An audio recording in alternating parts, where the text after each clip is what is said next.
Before we begin the video, we want to let you know this is not tax advice. This video is for educational and learning purposes only.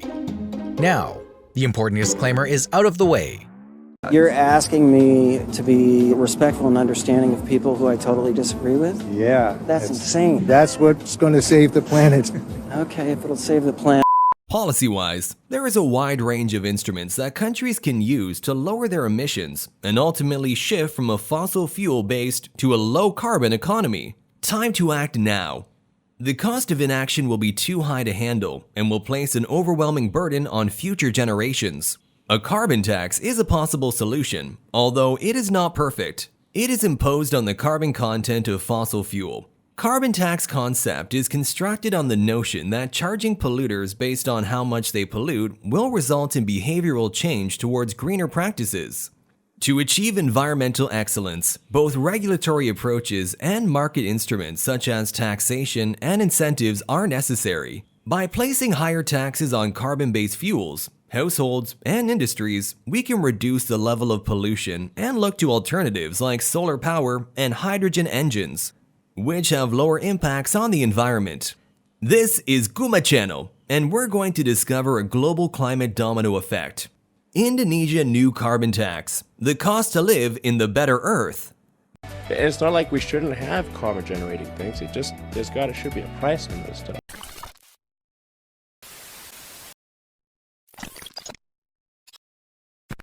With the new carbon tax, Indonesia is reaffirming its commitment to reducing carbon emissions by 29% on its own and to 41% with international support by 2030.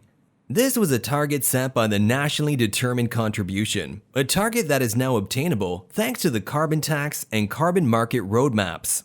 Our NDC has been updated given the strong political commitment by our leader, President Jokowi, how this is going to contribute the biggest reduction of the CO2, 650 million ton equivalent CO2 for 41% with international support. The carbon tax will put a price on carbon emissions in order to persuade companies to use less.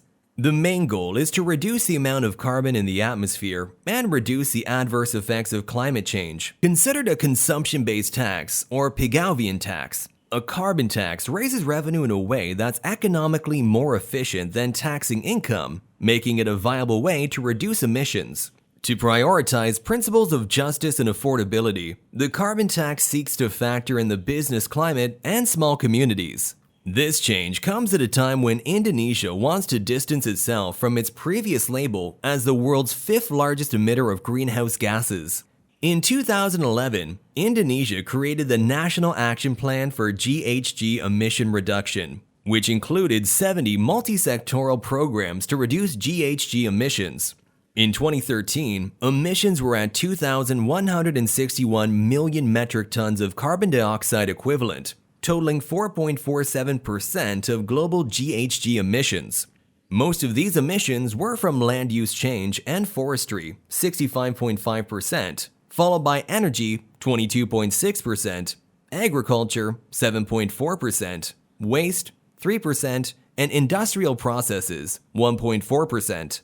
Starting 1 April 2022, the carbon tax will take effect in the coal-fired steam power plant sector using cap and tax, a tax mechanism based on emissions limits. Before we continue, it will be great if you are aware that there are two main types of carbon pricing: emissions trading systems, or ETS, and carbon taxes. An ETS, sometimes referred to as a cap-and-trade system, caps the total level of greenhouse gas emissions and allows those industries with low emissions to sell their extra allowances to larger emitters. By creating supply and demand for emissions allowances, an ETS establishes a market price for greenhouse gas emissions. The cap helps ensure that the required emission reductions will take place to keep the emitters, in aggregate, within their pre-allocated carbon budget. Meanwhile, a carbon tax directly sets a price on carbon by defining a tax rate on greenhouse gas emissions, or more commonly, on the carbon content of fossil fuels. It is different from an ETS in that the emission reduction outcome of the carbon tax is not predefined, but the carbon price is. The choice of the instrument will depend on national and economic circumstances. There are also more indirect ways of more accurately pricing carbon, such as through fuel taxes, the removal of fossil fuel subsidies, and regulations that may incorporate a social cost of carbon. Let's get back to Indonesia. Coal-fired steam power plant will be the pilot sector in using cap and tax starting 1 April 2022.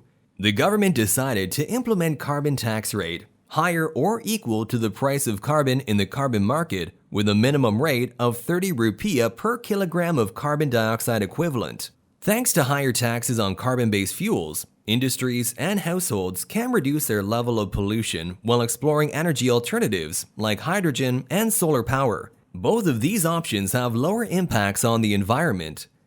And since the carbon tax is an excise tax that will increase the price of goods and services in the economy, it will reduce real after-tax wages. Additionally, it will not alter the choice between current and future consumption, and it does not directly impact incentives to save or invest.